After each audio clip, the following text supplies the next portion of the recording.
दोस्तों तो हम आज लंग्स के बारे में बताने वाले हैं। लंग्स क्या होता है, किस शेप का होता है, तो उसके और सभी फंक्शन के बारे में बताने वाले हैं लंग्स के।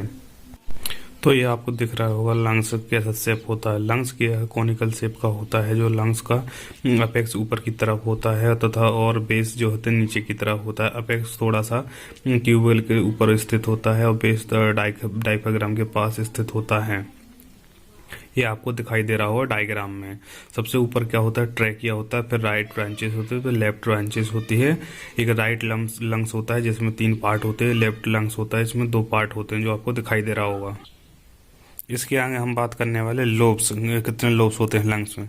प्रत्येक लंग्स में लोब में डिवाइड रहता है। राइट लोब्स जो कि बड़ा होता है, और राइट लंग्स 3 लोब्स में डिवाइड रहता है। लेफ्ट लंग्स होता है 2 लोब में डिवाइड रहता है।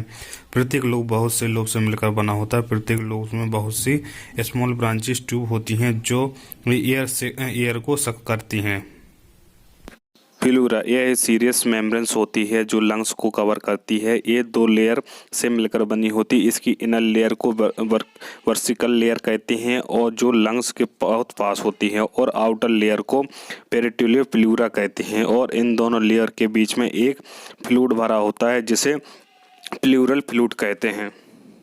फिर बात करते हैं हम क्या होता है root of the lungs. Root क्या होती है लंग्स की। प्रत्येक लंग्स की मेडिकल सरफेस पर एक वर्टिकल सिल्ट होती है जिसे हम हाइलम कहते हैं।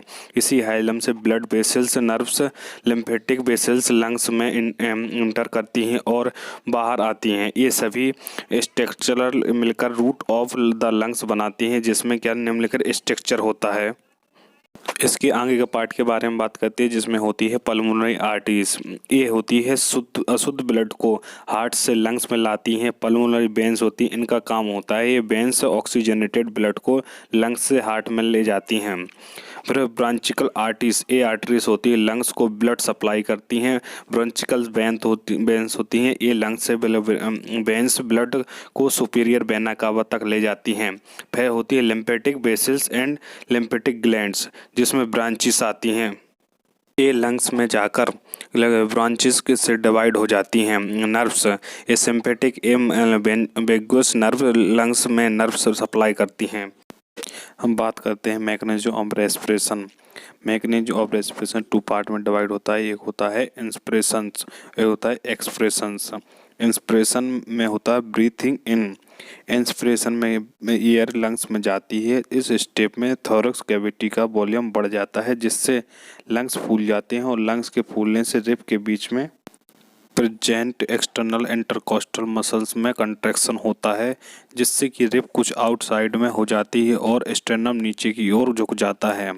और डायफ्राम के रेडियल मसल्स में कंट्रैक्शन होता है, जिससे कि डायफ्राम फ्लैट हो जाता है और थोरैक्स कैविटी का वॉल्यूम बढ़ जाता है, जिससे कि लंग्स में एयर का प्रेशर एटमॉस्फेरिक प्रेशर से कम हो जाता है, जिससे कि एयर क्या होती है एक्सटर्नल नोस्ट्रल से होते हुए हमारे लंग्स में आ जाती है, जो आपको दिखाई दे रही है लंग्स में जाते हुए।